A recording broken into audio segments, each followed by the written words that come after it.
At kaugnay nga sa gag order na inilabas ng pamunuan ng PNP sa mga pulis na nag-iimbestiga sa mga kaso, makakapanayam natin si Police Chief Superintendent Ruben Sindak, hepe ng Public Information Office ng PNP. Magandang umaga po, Chief Superintendent Sindak.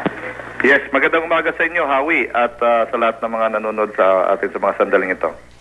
So sir, itong gag order ng PNP ay may malaking epekto sa katulad namin, no? Sa media. Ano ho ang dahilan na nag-issue ng gag order si PNP Director General Alan Purisima? Well, unang-una po sa lahat, hindi naman to gag order per se. Ito po ay reiteration of existing policies lang po na medyo nakalimutan na through the years. At binubuhay lang namin to at ito yung pinapaalalahanan namin ng aming kasamang pulis. Actually, hindi lang po investigador, kundi lahat ng kapulisan na walang kinalaman sa kaso from talking about the case is prematurely or giving undue disclosure or information to the public, lalo na po hindi pang kumpleto ang proseso ng investigasyon. So, matagal na palang policy yan? Opo, existing yung policies, sinite po namin yan sa aming mga reminders, yung mga previous policies na tila at medyo nakakalimutan na due siguro for expediency and practical reasons, pero subalit dapat naman ilagay din sa ayos. Ililinaw ko lang po, ang Chief PNP reiterated in the same policy na we will continue to uphold the principle of transparency in obtaining and releasing of information. Ibig sabihin po, lahat ng media personality ay free na gampanan ng kanilang tungkulin, subalit ang aming kapulisan lang namin ang aming dinidisiplina at nilalagay sa ayos. So paano nyo i-reconcile itong goals ninyo ng transparency at the same time ay parang hindi na pwedeng magsalita, hindi na pwedeng makipag-usap ang yung mga investigador sa mga journalists? Well, the journalist will simply refer to the chief of office or unit or to his duly designated spokesperson. Ang ating lahat ng istasyon ay may hepe yan, whether the smallest police station, may station commander, hanggang sa pinakamataas po may hepe po yan. So if our friends in the media desire some information, it is best that they should look for the chief of office. Now, if the chief of office is not available, ang pupunta niya siyempre yung duly designated spokesperson. Okay. So bawat police station, bawat presinto ay magkakaroon pa rin ng information channel. Hindi lang yung lahat ng police pwede makipag-usap sa media. Yung ba sinasabi niyo?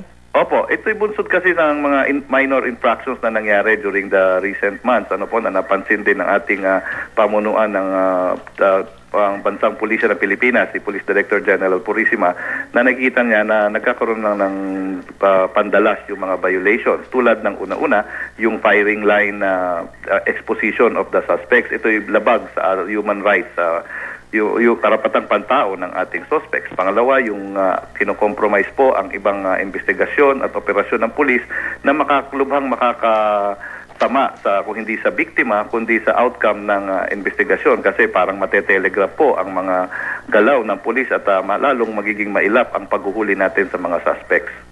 So, sir, ano itong sinabi niyong firing line na nagkaroon ng labag doon sa pulisiya? Di ba po, long ago po, pinagbawal na po sa PNP po yung pagpipresenta ng suspects na tapos yung chief of police o kung sino man na ito yung mga nahuli namin. Ang tawag diyan firing line exposition ng suspects, di ba po? Opo. At ito'y parang paglabag po sa basic principle ng demokrasya na any arrested person is presumed innocent until proven guilty or otherwise, di ba po? So pag hiniya mo na sa harapan ng tao yan, siyempre may tendency na parang ang dating parang guilty na siya if nahuli lang naman po siya. So about years ago, talagang meron na kaming policy dyan at it is still existing, hindi naman po na-amyendahan na hindi dapat ipinapakita o pinaparada ang mga suspects o mga arestado sa media or sa publiko. Yes sir, may recent case nga akong naalala, may murder suspect na ipinesenta sa media na walang kasamang abogado at nung in-interview po ng isang reporter ay umamin po yung suspect na siya nga ang pumatay doon sa mga biktima. Kaya po, tama po yun. Valid observation po nga yun. So, di ba baka makakompromiso sa kaso later on, baka this will affect the integrity of the investigation and the case, di ba? Kasi umamin siya, tapos sasabihin niya under duress lang siya or something, lubang makaka-apekto sa kaso. Another incident that is common na siguro na-encounter nyo rin sa inyong pag-iikot ay yung biktima at ang suspect ay nagpanagpo sa istasyon at biglang sasaktan nung biktima, yung dala ng emosyon, ay sasaktan niya po yung akusado, yung suspect. Ito ay bawal din sa aming mga regulasyon at polisiya.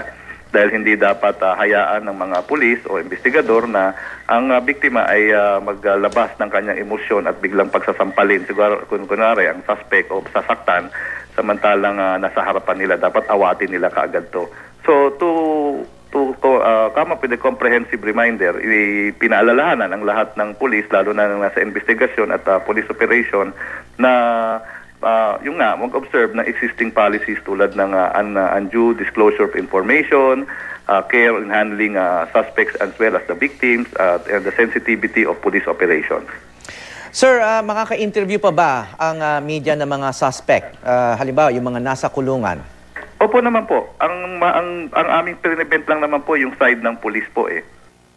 So you can still freely gather information as to perform your mandated duty to the citizens, yung inyong tungkulin sa mamamayan na magpahayag at magbigay ng timely information ay hindi namin yan pinipigilan. At from now on, ang dapat lapitan ng mga reporter, katulad ng sinabi nyo, mga hepe lang at saka mga spokesman. Opo, ang hepe at ang duly detailed spokesperson, hindi ito dapat, lalo na sa maliliit na unit, hindi ito dapat isang formal na designation tulad po sa aking level. Ako'y formal na public information officer, pero dun sa mga station commanders, pwede sila magdetalye for the night shift, pwede rin sila dun sa mga police, yung kagaya ng chief of police, merong chief of police na dinidetail na panggabi for the night shift, usually the deputy chief of police. Siya din ay pwede rin magsalita. Basta siya po ang pinaka-accountable or pinaka-head ng unit na yon sa panahon na yon, ay siya dapat yung lapitan. Okay, malinaw po. Maraming salamat. Police Chief Superintendent Ruben Sindak, Hepe ng Public Information Office ng PNP.